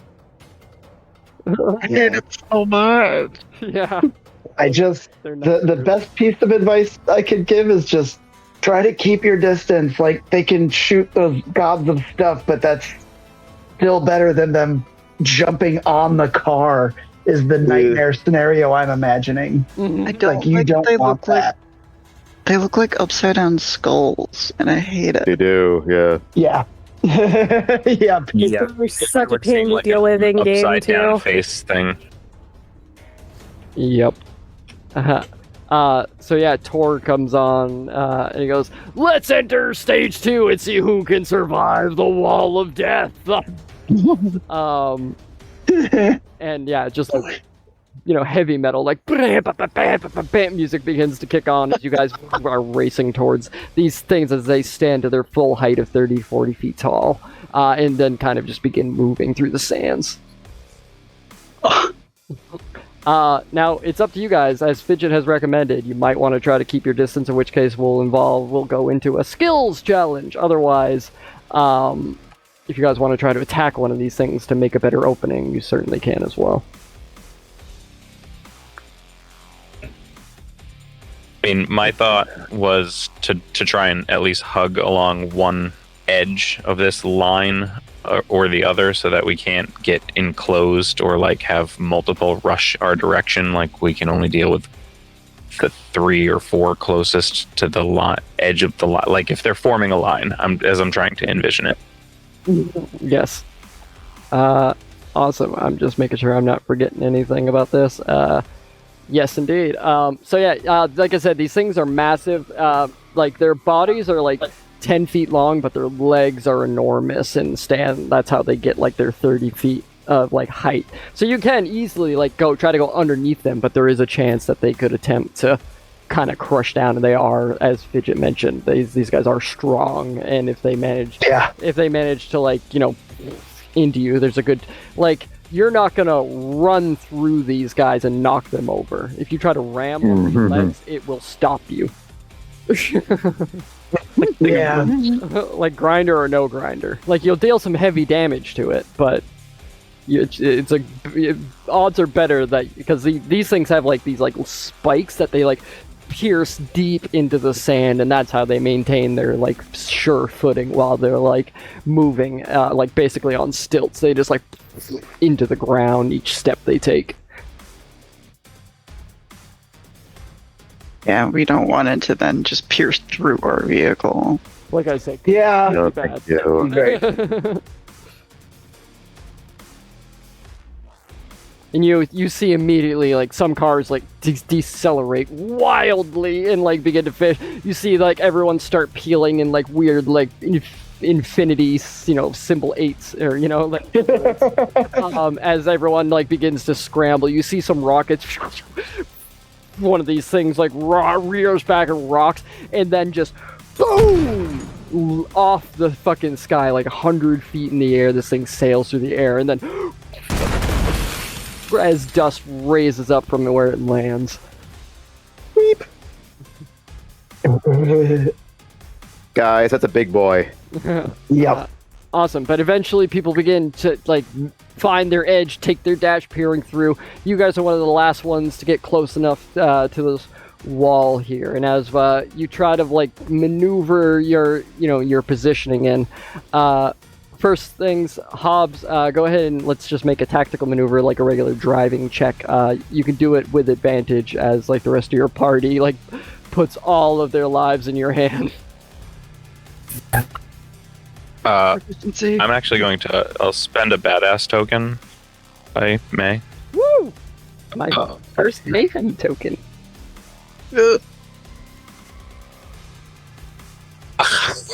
And that's an actual nat 20.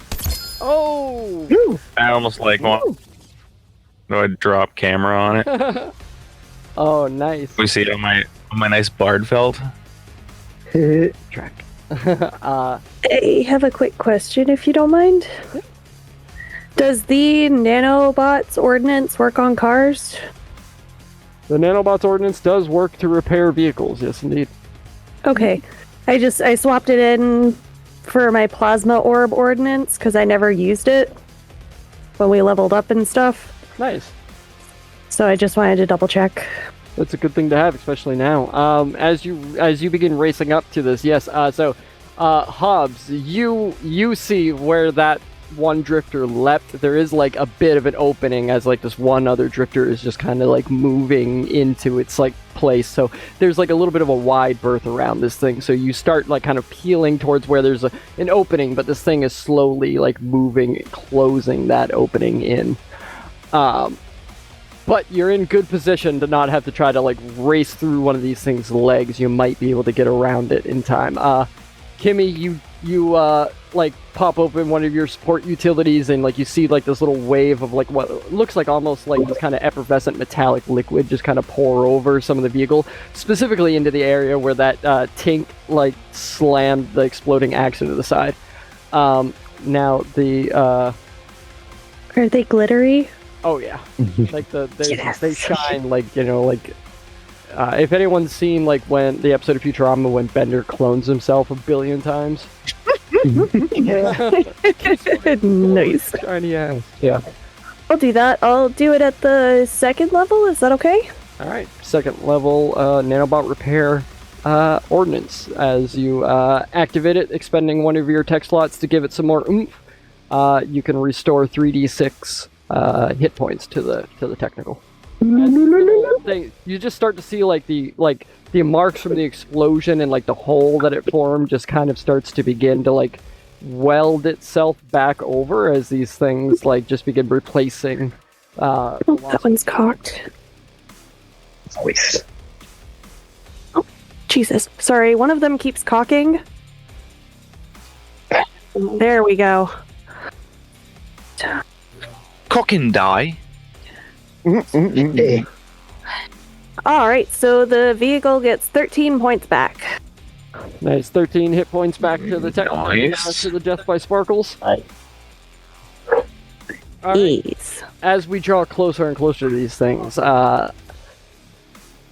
we're gonna kind of more or less do a modified skills challenge here. To make it simpler, if you want to make like a perception check or survival check or anything that might be useful to help Hobbs, and you succeed, you can give Hobbs advantage. Or you can make an attack against the Drifter and give the Drifter disadvantage on something it's about to do.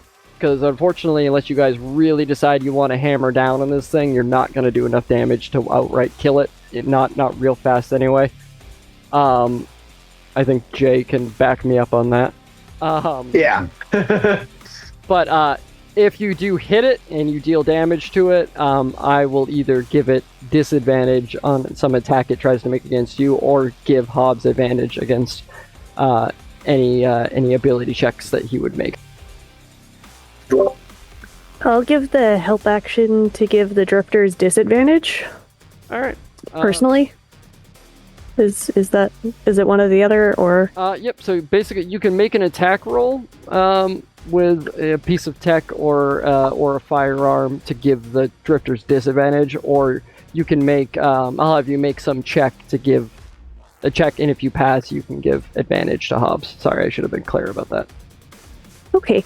I will do a survival check. Okay. That's an 18. Nice. 18, very nice. Yes. Awesome. So the way we're going to do this is we're going to go through and we're going to do the skills checks for everybody as you get closer and closer and then begin to pass by. So at this stage, we'll keep initiative and kind of keep it going there, but Hobbs, you're going to be making checks every round, so ready for that. So Kimmy's giving you advantage on your next check here. So as you begin to position yourself, go ahead and make a tactical maneuver. With advantage. So with advantage is a 14. Alright, you begin to like peer as like Kimmy kind of like gestures, and you begin to like kind of tear a little bit, trying to keep that berth from it.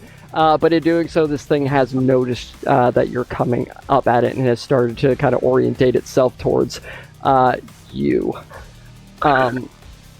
And then at that point, so this big ass drifter guy is going to, and you see this large. It looks relatively small, and then it starts getting bigger and bigger and bigger as this glob of viscous goo hurls at you. Which that's not a great roll on its part. Yay. 13 to hit. I think that actually doesn't hit the technical. The technical is 14. Nice. Right beside you, this gob of like acidic bile splashes across the sand, almost the size of the technical as it spreads out and covers the sand. You're able to just kind of swing the car back around. Fidget, why don't you roll initiative for this? We're just going to keep the initiative going.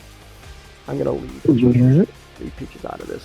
Oh, I did not roll well at all. I got a 7. Alright, so Fidget, you'll be the last one to wrap up this series of checks here. Hot dice night for me. Well, I guess it's a good thing that you're the eye in the sky for this one. Yeah. Yeah, you guys would be a smoldering wreck on the side of the road if I was with you. Alright, Kim, sorry, that was Kimmy, so, we fucked initiative, I'm gonna return to initiative now. You have your option. You can make an attack roll to give these guys disadvantage, or you can make an ability check to try to give Hobbs advantage. I'm going to fire a flare gun cart. Ooh, very nice. Fantastic.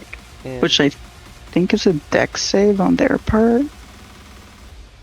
actually, it is an attack roll from you acting as an improvised weapon, so that would be a general dex check for you. Okay. In that case, I'm going to use my illumination flare ordnance, Okay. which does the same thing, but it is a dex save on their part. Okay, that works. Dex save. Ooh, 14. Dr. Gavin knows what he wants.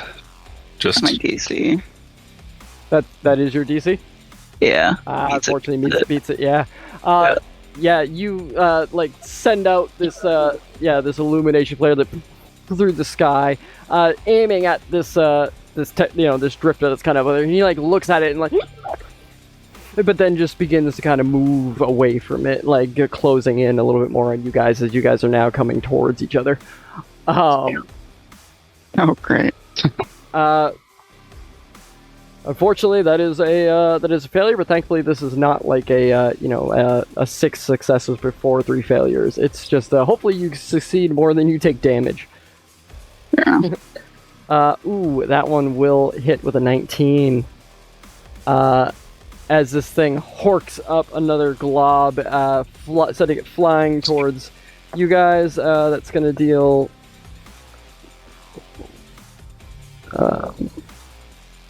18 points of corrosive damage. That's the vulnerability included.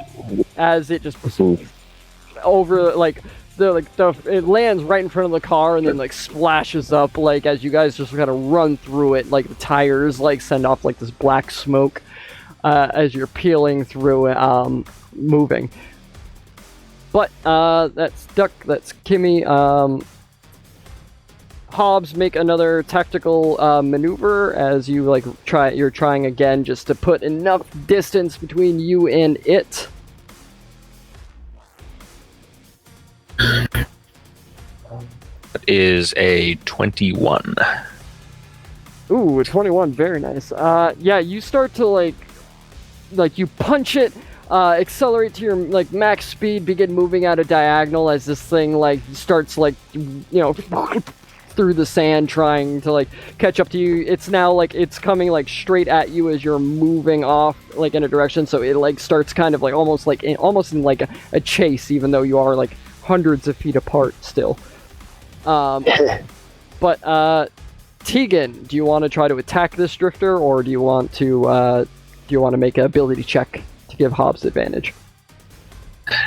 Tegan, even though she can't see into the cab, knows that he's slightly ready to shit his pants, arriving at these enormous nightmare spider monsters.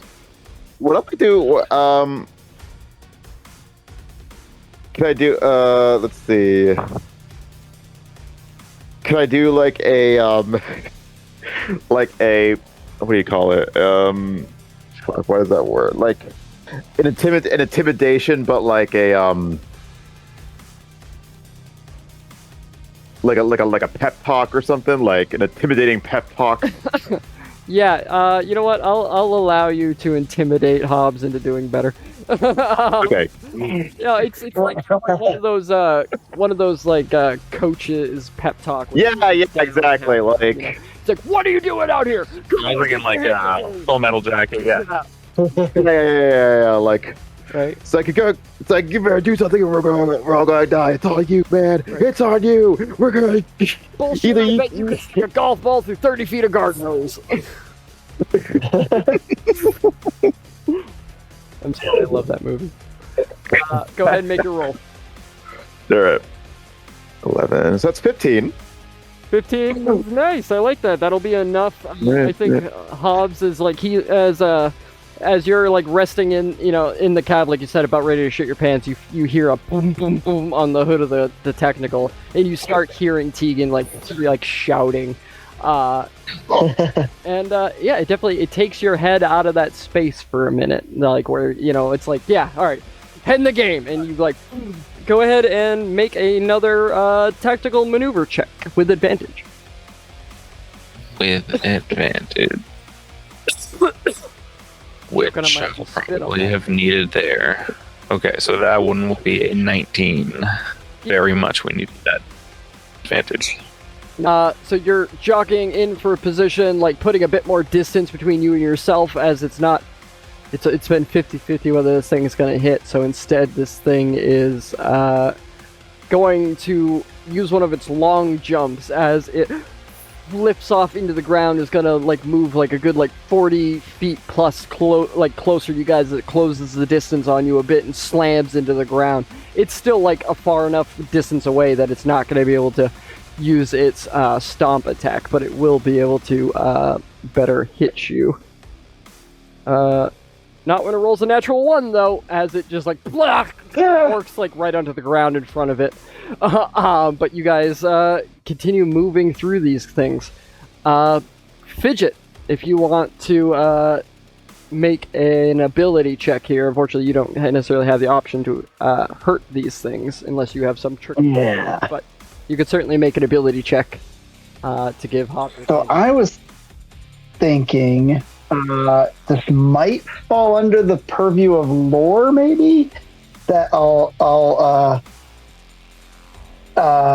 try to give useful information on how to something along the lines of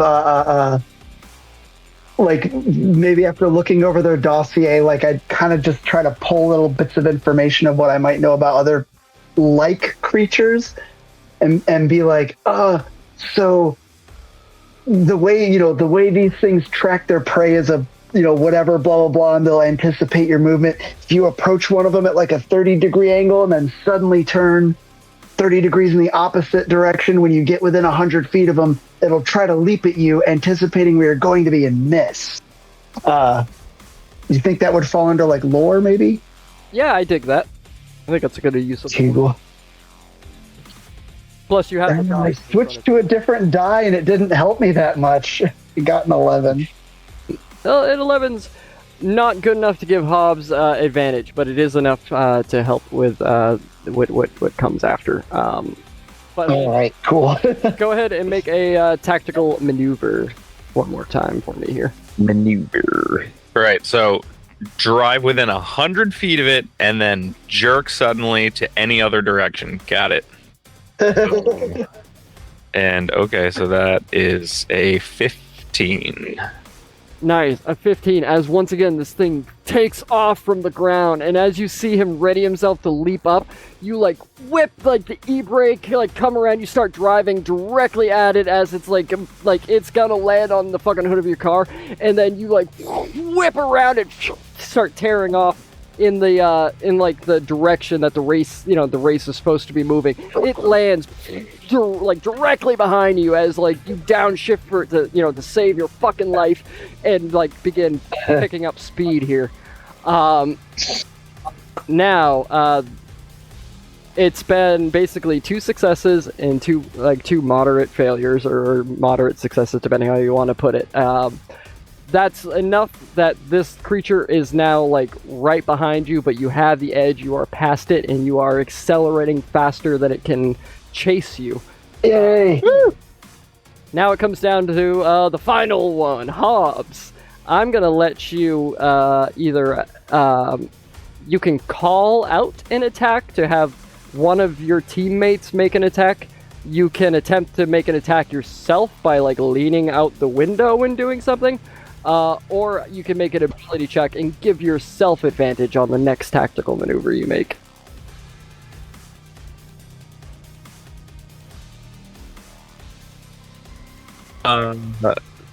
So that I'm not getting meta here, did what was the thing that Kimmy used on this that worked? No, sorry, it was Duck. What was the thing that Duck used on? Duck attempted to use the illumination flare on the thing, but that didn't succeed. They succeeded. It did not work. I tried to blind them essentially. Kimmy, you gave Hops advantage with a check. Yes. Ah, fuck it. I'm just gonna.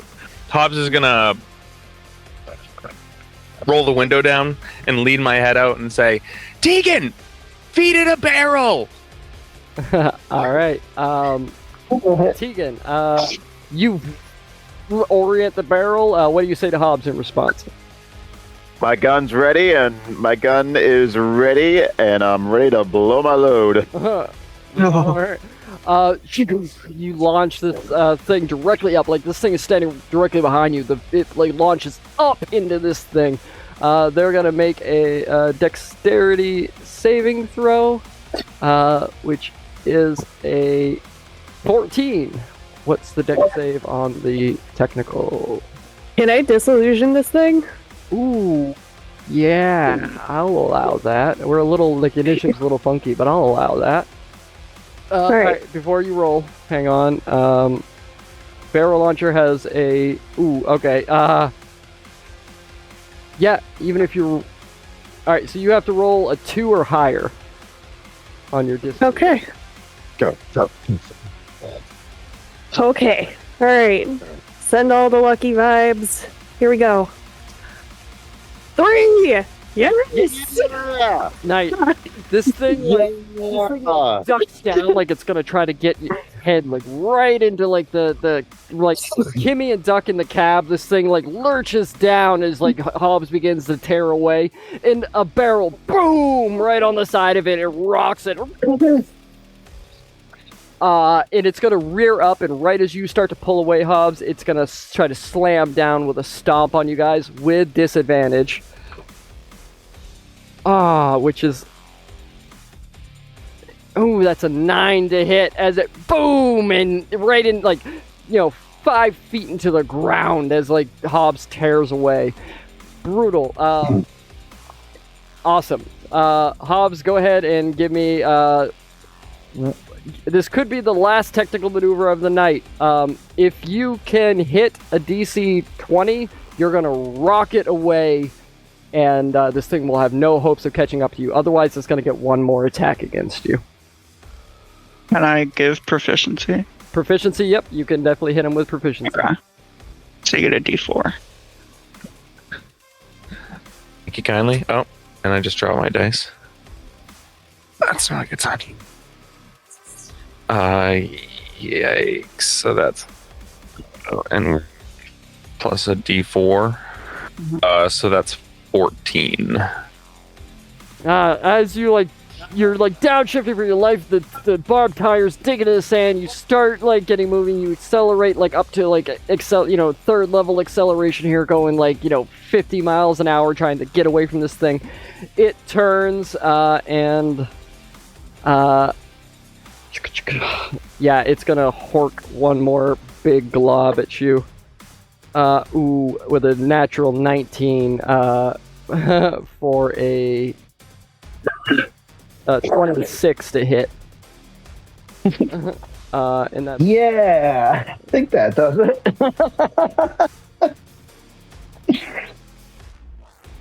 That almost hits us twice. That's going to be 18 points of corrosive damage as this thing, like, acid, like, washes over, like, the back end of this thing. Kimmy and Duck, you have to, like, jump up, onto, like, clamber onto, like, the hood of this thing to avoid getting splashed with it. But with that, Hobbs, You punch it, you begin rocketing away as this thing, like, makes, like, one more leap and tries to, like, close the distance for you, but you're now accelerating, like, at, like, 80 miles an hour, and you just begin tearing away from this. You see more, globs of corrosive, like, acidic bile being hurled your way, but they're just behind you as you streak off into the distance as the sun, like, is now, like, in the sky, as you guys are, like, driving, like, right into it, if you know what I mean. And around you, you see the family has cleared. They're still in front of you. Some other people, like, you're now no longer, like, behind the pack, as, like, other people have, like, gone the long way around or been, like, had to slow down completely or stop or readjust. You see some smoke rising from the back as Torgue comes on over the radio. And he goes, well, looks like the racers that are making it through have managed to survive the wall of death. To everyone else that didn't quite make it, best of luck next time! Lady Brickenbrack jumps on and she goes, yes, as we can see, the family has made it through with nary a scar. The Pandoricorn squad's taken a bit of damage, as had the Mud Poppers, the Banjax boys. The Preachers have lost one of their numbers, as well as it seems like the Hell Hunters have dropped down one as well. It's a shame that's a little bit of a loss in points, but they're still in the game. It looks like every member has managed to clear at least one of their vehicles as they've passed through this, to varying degrees of pain and suffering in the process. And you guys, like, tear off, and again, there's, like, a little bit of a downtime as, like, you guys are, like, racing through. We are now, getting into the second hour of this. Torgue comes on and goes, all right, people, stage 3 is where the eye in the sky is going to start coming in handy as you guys start approaching these, like, large rock formations that are jutting out of the ground here, like these, like, kind of like, almost like Arizona with, like, these large, like, like, brown and, like, rock formations begin to pop out of the sand. And in this wall you're kind of moving towards, there's several paths arching through, and it seems like there's, like, probably 12 different paths. Fidget, you get on your screen as your team begins to approach, and you see that these paths snake and intertwine and move their way through the mountains of this section of the dust as we begin to move closer into the Three Horns Valley territory as we begin merging the gaps between the dust and the frozen wastes here. And as we begin, as you read over those dossiers and you begin to, like, see this mountainous peak range in front of you for these, like, arid, wastelandy kind of hills, that is where we will end this session of Vaults in Villains. Hell yeah. But yeah, woo! We'll pick up next time with Stage 3, Diverging Paths, as it's called. Diverging Paths. So far, we've completed Stage 1, Ready, Set, Slaughter. We've gone through Stage 2, the Drifter Wall of Death, and now we're into Diverging Paths, where we'll see what await our group of Mercs and Miscreants as they travel, led by their eye in the sky. Yeah, as soon as you said, like, these formations in the distance that create separate paths, I'm like, oh boy, I bet this is like a top-down maze type thing that I'm gonna. Oh, jeez. Yes, indeed. Oh, jeez. Oh, jeez, Rick. Listen. Jeez.